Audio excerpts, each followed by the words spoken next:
This is Aditi Pandey. तो आइए आज हम लोग स्टार्ट करते हैं करंट अफेयर एनालिसिस से एक आर्टिकल। ठीक है, तो इससे पहले थोड़ा सा मोटिवेशन हो जाए, देखते हैं। एक थोड़ा सा मोटिवेशन ज़रूरी होता है लाइफ में।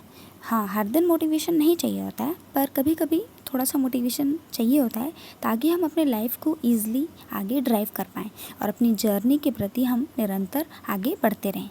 ठीक है, तो चलिए, एक लाइन है कि practice make a man perfect. तो प्रैक्टिस करते रहिए, रोज़ करते रहिए। ये नहीं कि हम बस एक दिन पढ़ लिए बहुत ज़्यादा और फिर एक हफ्ते तक पढ़े ही नहीं। तो कंसिस्टेंसी के साथ पढ़िए। यूपीएससी में कंसिस्टेंसी बहुत ज़्यादा इंपॉर्टेंट होती है। एवरीडे पढ़िए, प्रैक्टिस कीजिए, revision, test etcetera. Let's start. भारतीय रिजर्व बैंक की वार्षिक रिपोर्ट चर्चा में क्यों है? हाल ही में भारतीय रिजर्व बैंक यानी रिजर्व बैंक ऑफ इंडिया ने वित्तीय वर्ष 2019 और 20 की अपनी वार्षिक रिपोर्ट जारी की है। इसके प्रमुख बिंदुओं को देखते हैं। आरबीआई की इस रिपोर्ट के अनुसार कोविड-19 महामारी के कारण देश की अर्थव्यवस्था में भारी गिरावट दर्ज की गई है और कहा जा रहा है कि ये तिमाही तक भी जारी रह सकती है। वर्तमान वित्तीय वर्ष में अब तक की कुल मांग के आकलन से ये पता चलता है कि कोविड-19 महामारी के कारण खपत में भारी गिरावट देखी गई है। आरबीआई के अनुसार खपत में आई इस कमी को दूर करने और अर्थव्यवस्था में पूर्व कोविड दौर की गति को पुनः प्राप्त करने में काफ़ी समय लग सकता है। यानी कि जो भी गिरावट आई है उसे संभलने में हमें थोड़ा सा वक्त लग जाएगा। कोविड-19 से पहले जैसी स्थितियां थी हमारे देश की, जैसी भी स्थितियां चल रही थी आर्थिक और सामाजिक, उन्हें पुनः वापस वैसे ही चलने में थोड़ा समय लगेगा। आर्थिक सुधार की गति पर लॉकडाउन का क्या प्रभाव रहा? बहुत ज़्यादा प्रभाव पड़ा है लॉकडाउन का। तो देखते हैं, इस रिपोर्ट के अनुसार मई और जून माह में देश के कई हिस्सों में लॉकडाउन में कुछ ढील के साथ ही अर्थव्यवस्था में कुछ सुधार देखने को मिला, परंतु कुछ जगहों पर पुनः लॉकडाउन भी हुआ था, जिसके कारण इसका प्रभाव कम ही दिखा। रेटिंग एजेंसियों के अनुसार देखा जाए तो कोविड-19 महामारी के नियंत्रण हेतु लॉकडाउन के कारण वित्तीय वर्ष 2020 और 2021 की पहली तिमाही में देश की जीडीपी ग्रोथ में 20% तक की गिरावट का अनुमान है। जैसा कि आप सब जानते हैं, इस साल की जो रिपोर्ट आई थी उसके अनुसार फाइनेंशियल ईयर में इंडिया की जो ग्रोथ थी जीडीपी की वो 5% थी, परंतु कोविड-19 की वजह से लगभग हम 20% पीछे गए हैं। तो यानी 15% का नुकसान हुआ है हमें। जून 2020 में ई वे बिल जारी करने के मामलों में पिछले माह की तुलना में 70.3% का सुधार देखने को मिला है। हालांकि जुलाई माह में इसका केवल 11.4% की ही वृद्धि मिली है देखने को। पिछले वर्ष की तुलना में जुलाई 2020 में ई वे बिल जारी करने के मामले में 7.3 की गिरावट देखने को मिली। ई वे बिल को घरेलू ट्रेडिंग गतिविधि के संकेतक के रूप में भी देखा जाता है। असमानताएं। आरबीआई के अनुसार इस महामारी ने नई विषमताओं को उजागर किया है। इस महामारी के दौरान जहां कई लोगों को अपने घर पे रह के वर्क फ्रॉम होम चला था, घर से भी कुछ लोग काम कर रहे थे, परंतु कुछ लोगों का काम था जो घर से नहीं हो सकता, जिसके लिए हमें कार्यस्थल पर जाना पड़ रहा था। इससे संक्रमण होने का खतरा भी बढ़ रहा था और कई लोग संक्रमित हो भी जा रहे थे, जैसे डॉक्टर्स हैं। अब इन लोग को तो जाना ही पड़ेगा और इनमें से कई सारे लोग संक्रमित भी हो जा रहे थे। होटल, रेस्टोरेंट, एयरलाइंस और पर्यटन जैसे कुछ क्षेत्रों में रोजगार के नुकसान के प्रभाव अन्य क्षेत्रों की तुलना में अधिक गंभीर रहे हैं। शहरी क्षेत्र का अर्थव्यवस्था पर क्या प्रभाव पड़ा है, देखते हैं। इस रिपोर्ट के अनुसार महामारी के कारण शहरी खपत में भारी कमी देखने को मिली है। वित्तीय वर्ष 2020 और 2021 की पहली तिमाही में यात्री वाहनों और उपभोक्ता टिकाऊ वस्तुओं की बिक्री पिछले वित्तीय वर्ष की इसी अवधि की तुलना में घटकर क्रमशः 20% और 33% ही रह गई है। साथ ही इस दौरान हवाई यातायात पूरी तरह से बंद रहा था। ग्रामीण अर्थव्यवस्था पर क्या प्रभाव था? इसके आरबीआई की जो रिपोर्ट है उसके अनुसार शहरी क्षेत्रों की तुलना में ग्रामीण अर्थव्यवस्था पर कोविड-19 का प्रभाव उतना गंभीर भी नहीं रहा है। खरीफ की बुआई की प्रगति के कारण जुलाई माह में ट्रैक्टरों की बिक्री में 38.5% की वृद्धि देखने को मिली है। साथ ही जुलाई माह में मोटरसाइकिल की बिक्री में भी गिरावट आई है, लेकिन उसमें भी सुधार देखने को मिला है।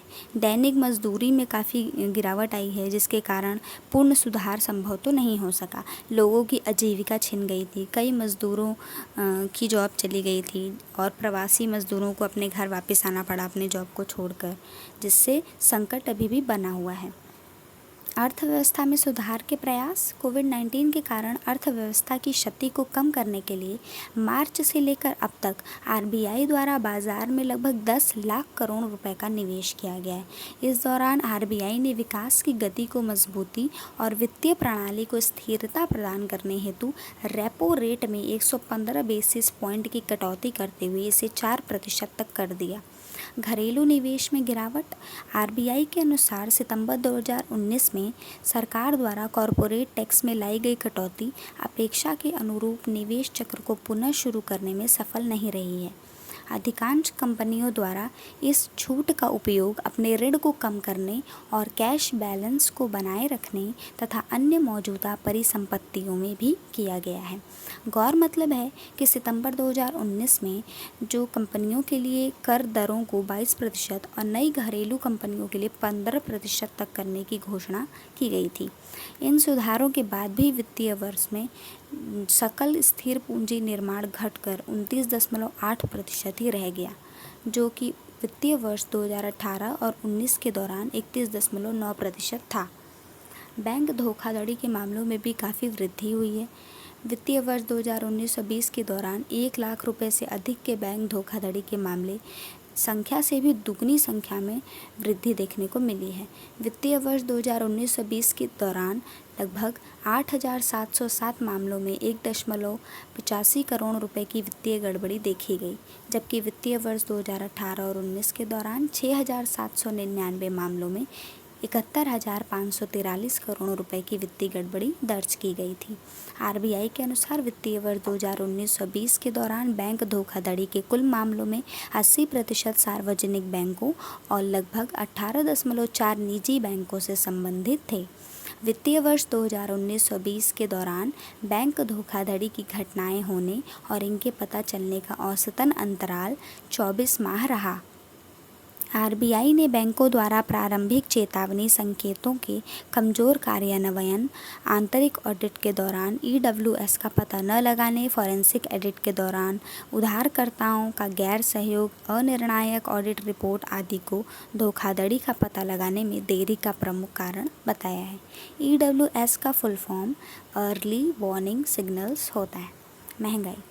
आरबीआई की मौद्रिक नीति समिति अनुमान के अनुसार वित्तीय वर्ष 2020 और 21 की दूसरी तिमाही के दौरान भी हेडलाइन मुद्रास्फीति यानी हेडलाइन इन्फ्लेशन में वृद्धि बनी रह सकती है, परंतु तीसरी तिमाही में कुछ कमी आने का अनुमान है। मौद्रिक नीति समिति।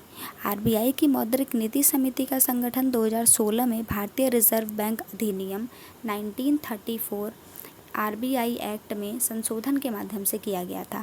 मौद्रिक नीति स्फीति में कुल 6 सदस्यों में से 3 आरबीआई के तथा 3 की नियुक्ति सरकार द्वारा की जाती है।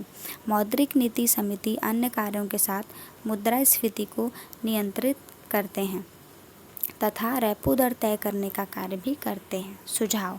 कोविड-19 की महामारी की समाप्ति के पश्चात संभवित घाटे को कम करने और वित्तीय स्थिरता के साथ अर्थव्यवस्था को मजबूत तथा सतत विकास के मार्ग पर लाने हेतु उत्पाद बाजारों, वित्तीय क्षेत्र एवं विधि अंतर्राष्ट्रीय प्रतिस्पर्धाओं से जुड़े व्यापक संरचनात्मक सुधारों की आवश्यकता होगी। आरबीआई के अनुसार परिसंपत्ति मुद्रीकरण और प्रमुख बंदरगाहों के निजीकरण से जो धन प्राप्त होता है वो लक्षित सार्वजनिक निवेशों को अर्थव्यवस्था को पुनः गति प्रदान कर सकता है और यह एक व्यवहारिक उपाय भी बताया गया है। तो आप ये पढ़ लीजिएगा और अगर आपको ये वीडियो अच्छा लगे तो हमारे चैनल को सब्सक्राइब कीजिए, लाइक एंड शेयर कीजिए। और अगर आपको कोई सवाल पूछना हो तो आप कमेंट में मुझसे पूछ सकते हैं, मैं ज़रूर जवाब दूंगी आपके सवालों का। और मुझे भी आपसे एक सवाल पूछना है। तो मेरा सवाल है कि जो जीएसटी है वो किस आर्टिकल के तहत लाया गया है? तो जिनको भी पता है वो कमेंट में आंसर लिखें। ठीक है, थैंक यू।